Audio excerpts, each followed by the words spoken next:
श्री जगन्नाथ और पुरी, इसमें आज मैं आपके सामने सबसे महत्वपूर्ण विषय रथ यात्रा के ऊपर कहने जा रहा हूँ। कृपया ध्यान से सुने। रथ यात्रा के दिन प्रातः शीघ्र ही नीतियों को समाप्त किया जाता है। सुदर्शन, बलभद्र, सुभद्रा और जगन्नाथ के विग्रह क्रम से पहंडी करके लाए जाते हैं। वे 7 पहाच के माध्यम से बड़े आंगन या पाट आंगन से होकर आनंद बाजार से होते हुए 20 पावच पर आते हैं, 22 पावच पर आते हैं। फिर सिंह द्वार से होकर बाहर आते हैं और उन्हें रथ पर 4 नारियल की लकड़ी से बांधकर बनाई गई सीढ़ी के माध्यम से चढ़ाया जाता है। यह पहंडी देखने के योग्य होती है कि किस प्रकार इतने बड़े बड़े विग्रहों को दोलायमान अवस्था में लाया जाता है। फिर पुरी के महाराजा मेहना में आकर रथों पर विग्रहों की आराधना करते हैं, पंखा डुलाते हैं, रथों पर फूल डालते हैं एवं सोने की झाड़ू से रथ के ऊपर को बुहारते हैं। इस क्रिया को छेरा पोहरा कहते हैं। फिर चंदन जल छिड़कते हैं तथा अक्षत डालते हैं। इसके उपरांत सारथियों को रथ पर ले जाया जाता है। घोड़ों को भी बांधा जाता है। ये सब लकड़ी के ही बने होते हैं। फिर 4 माल ऊपर चढ़ने की सीढ़ी खोल दी जाती है, रस्सी बांधी जाती है और क्रमशः पहले बलभद्र, फिर सुभद्रा और अंत में जगन्नाथ को रथ को खींचा जाता है। तीनों रथ बड़दांडों के मार्ग गुजरते हुए श्री गुंडीचा पर घर पर पहुंचते हैं। 8वें दिन रथों को मोटर की तरह सरदाबाजी नामक मैदान पर घुमाया जाता है ताकि लौटने के लिए रथों का मुंह सीधा हो जाए। बाहुड़ा या लौटती यात्रा में भी उक्त प्रकार से गुंडीचा मंदिर में पहंडी आदि होता है तथा रथ पर विग्रह लाए जाते हैं। लौटते में राजप्रसाद के सामने जगन्नाथ के साथ लक्ष्मी की भेंट कराई जाती है। रथों के सिंह द्वार के समीप आ जाने पर एकादशी के दिन विग्रहों का राजवेश या स्वर्ण वेश होता है। द्वादशी के दिन अधरपणा शरबत की व्यवस्था के बाद ही विग्रहों को श्री मंदिर में फिर से ले जाया जाता है। इसे निजाद्री विजय भी कहते हैं। श्री जगन्नाथ की यह रथ यात्रा साम्यवाद और एकता का प्रतीक है। विग्रहों का छूकर दर्शन करने का सौभाग्य केवल रथ पर ही यात्रियों को मिलता है। स्कंद पुराण उत्कल खंड में रथ यात्रा के कारणों का उल्लेख हुआ है। यहाँ भगवान ने इंद्रद्युम्न से कहा है कि उनका जन्म स्थान उन्हें अति प्रिय है, अतएव वे वहां जाएंगे। ममोत्व पतेश्च निलयम प्रीति कृन्मम शाश्वतम बहुकालम स्थित चाहम ममास्मिन प्रीतिरुत्तमा। मंदिर की तरह वह क्षेत्र भी जगन्नाथ को प्रीतिपद है।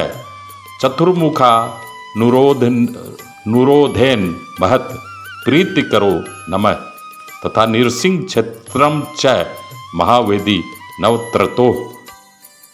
उत्कल के अन्य स्थलों पर तथा विश्व के कई अन्य भागों में भी रथ यात्राओं के होने की सूचना मिलती है। प्राचीन काल से लेकर आज तक जो यात्राएं रथ के आधार पर होती रही हैं, उनसे जगन्नाथ के रथ यात्रा को जोड़ने की कोशिश की गई है।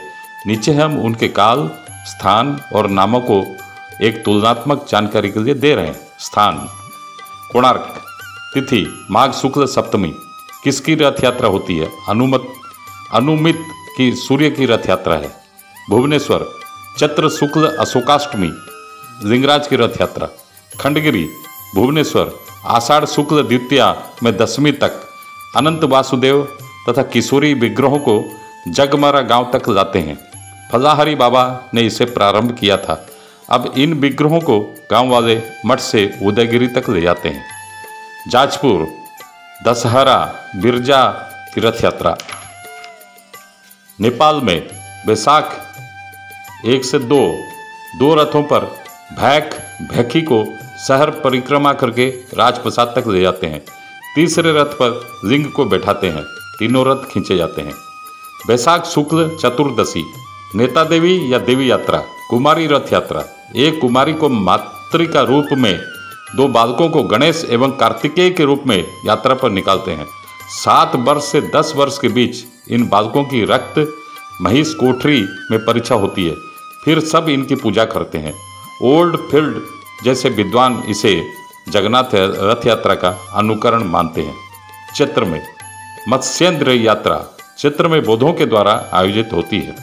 पाश्चात्य सिसिली में प्राचीन सिसिली में महिषों से खींचा जाने वाला रथ सूर्य चंद्रादि नवग्रहों ज्योतिष चक्र रचित होकर रथ सज्जित होता था।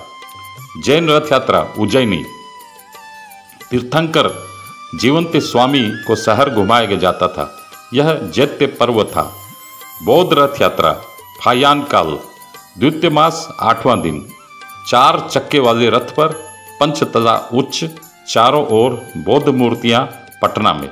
खोटान में चतुर्थ मास दिन 2 से 14। खोटान में जो मध्य एशिया में है 4 चक्के 30 गज ऊंचा सप्तरत्न स्थापित रथ।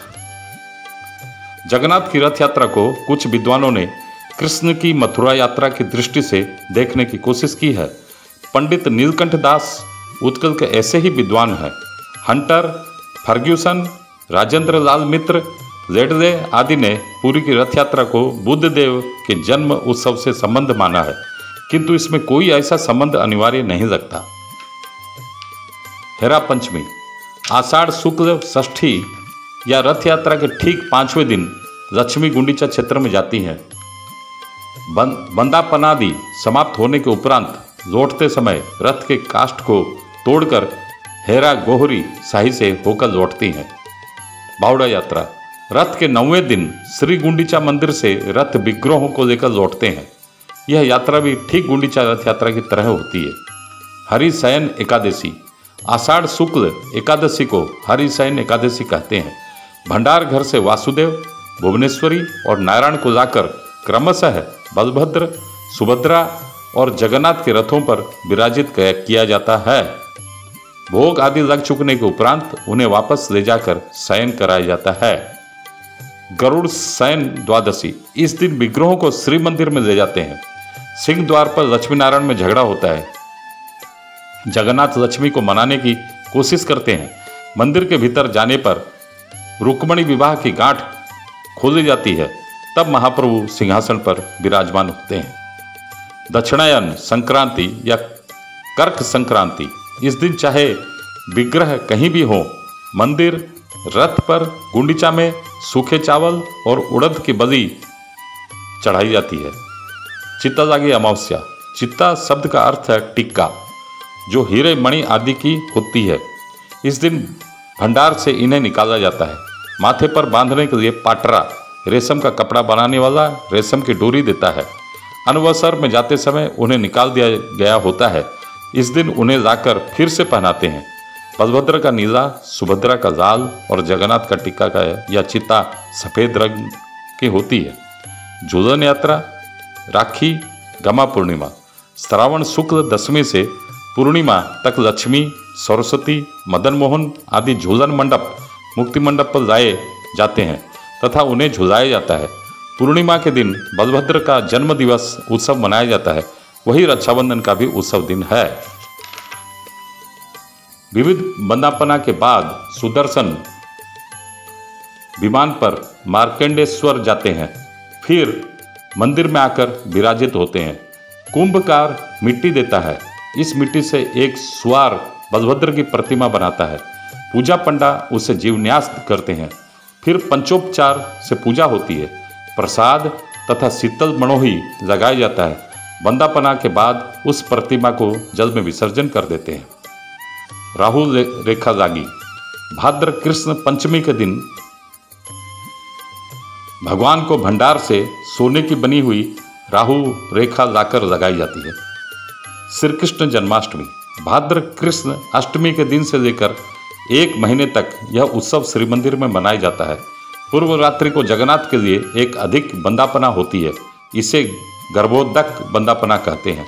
अष्टमी के दिन संध्या धूप या भोग लगने के बाद भंडार घर द्वार के सामने रवतो भद्र मंडल बनाया जाता है। इसका नाम जन्म चकड़ा। फिर कलश में पंडा वर्ण करते हैं। चित्रकार कृष्ण जन्म की पट्टी बनाकर देता है। सोनार 9 पंखुड़ियों वाला एक पदम बनाकर देता है। उस पर वसुदेव, देवकी, नंद, यशोदा, लक्ष्मी, उग्रसेन, बलभद्र, गर्ग और कृष्ण अंकित होते हैं। दक्षिण घर से बालक रूप होने से उलग्न मदन मोहन लाए जाते हैं। 2 महाजन देवकी वसुदेव बनते हैं। देवंकर पूजा पंडा उग्रसेन बनते हैं। बहरा खूंटिया वासुकी फण लेते हैं तथा वसुधारा पंडा नाभि छेदन करते हैं। मास भर कृष्ण की जो लीलाएं मनाई जाती हैं वे हैं भाद्र कृष्ण पक्ष, नवमी नंदोत्सव, दशमी वनवेश, बेर बेचना, अधा एवं बका वध, एकादशी कालिय दमन, द्वादशी प्रलंबा वध, त्रयोदशी कृष्ण बलराम वेश धारण, अमावस्या वस्त्र हरण लीला, भाद्र शुक्ल पक्ष प्रतिपदा दावाग्नि पान, द्वितीया निकुंज लीला, तृतीया अंध लीला, अंध मंदिर हाथी लीला, पंचमी दाह लीला, षष्ठी बिंबासुर वध, सप्तमी केसी वध, दशमी नवनीत खाना, अक्रूर लीला, रजक, धेनुका, मल्ल, कुवलिया, कंसवध, कुंजरमण, उग्रसेन का राजा बनाए जाना। द्वादशी से पूर्णिमा तक इंद्रध्वज पूजा। सप्तपुरी अमावस्या। भाद्र कृष्ण अमावस्या को सप्तपुरी भोग भगवान को लगाया जाता है। इसी दिन वस्त्र हरण का उत्सव भी होता है। अमावस्या नारायण आज्ञा माल पाकर सागर विजय करते हैं।